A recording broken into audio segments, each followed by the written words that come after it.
नमस्कार मित्रों। आज मैं एक ऐसे विषय पर बात करना चाहूँगा जो हमारे इस जगत में उन सभी लोगों से संबंधित बातें हैं जो इस धरती पर आके अपना जीवन यापन करते हैं।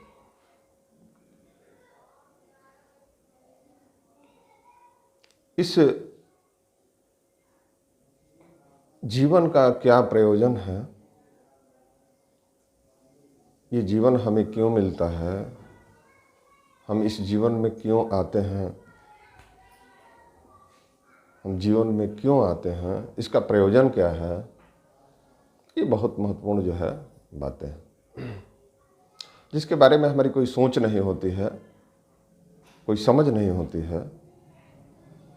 और जीवन में बहुत तरह के संघर्ष, बहुत तरह की परेशानियाँ, और उन परेशानियों को हम जीते हुए फिर इस जगत से चले जाते हैं और हमें समझ नहीं आता है कि हमारे इस जीवन का क्या प्रयोजन है।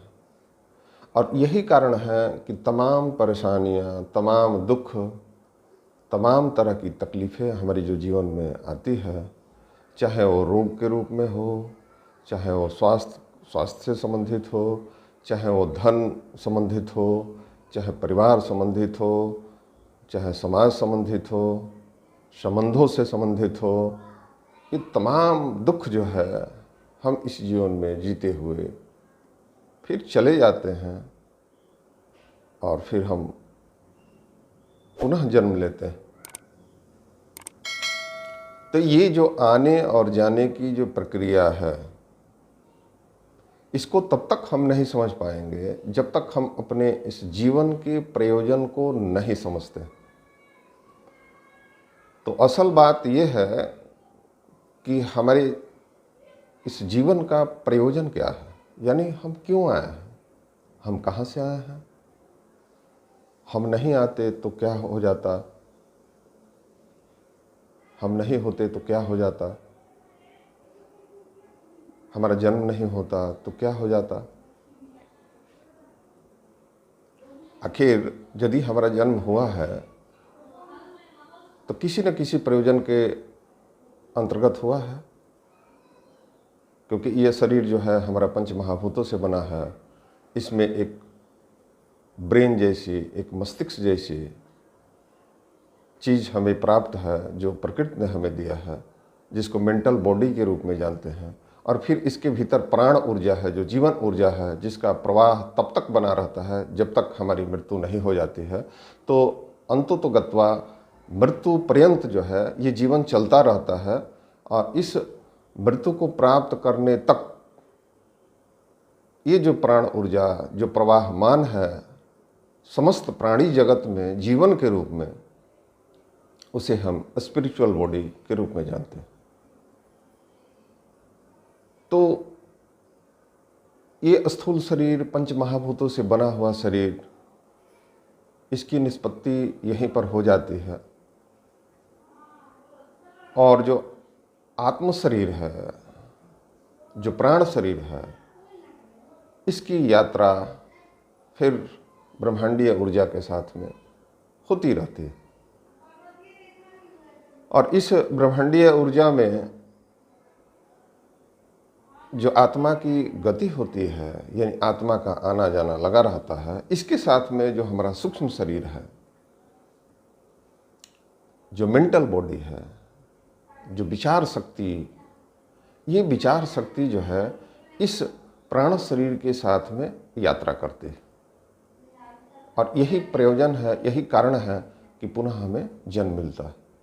तो आप बहुत सारे समस्याओं से जब ग्रसित हो जाते हैं, गंभीर समस्याएं जब आपके जीवन में आ जाती है, यानी गंभीर बीमारियां लग जाती है, जहां पर आपको समुचित इलाज नहीं मिल पाता है, आप स्वस्थ लाभ नहीं कर पाते हैं, परिवार की समस्याएं, रिश्तों की समस्याएं,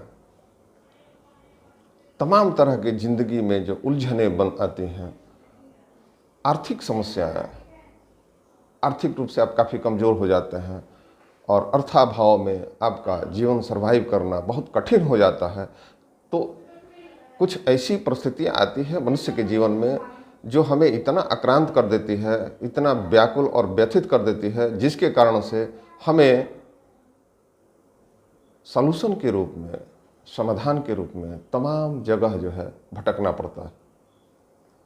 और इस भटकाव में हम सद्गुरुओं के पास, ज्योतिषियों के पास, उन तमाम जगह जहाँ पर हमें लगता है मंदिरों में, मस्जिदों में, गुरुद्वारों में, जिसे भगवान का द्वार कहा जाता है, वहाँ हम चक्कर लगाना शुरू करते हैं और फिर भी हमारी समस्या का समाधान नहीं मिलता है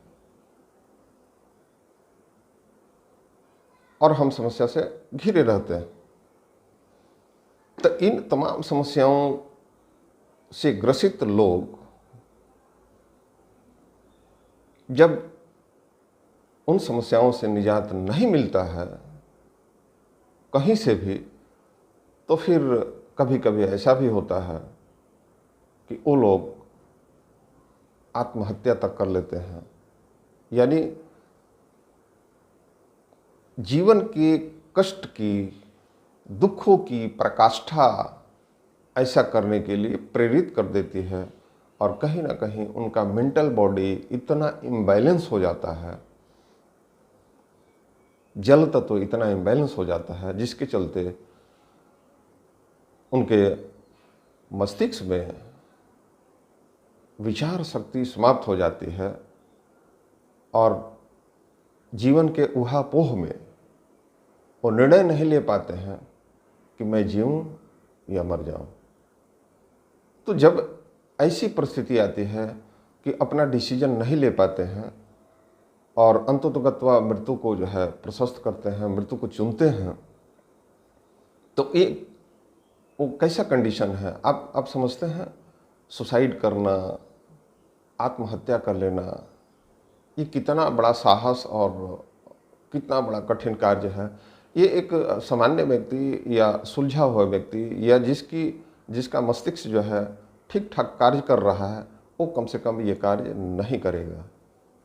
तो ये घटनाएं तभी घटती है जब चारों तरफ से समस्याग्रस्त व्यक्ति, जब उसका मस्तिष्क कार्य करना बंद कर देता है, यानी उसकी बुद्धि, उसका मन, उसका चित्त जब विकृत हो जाता है, इम्बैलेंस में आ जाता है, तब जाकर यह घटनाएं घटती हैं।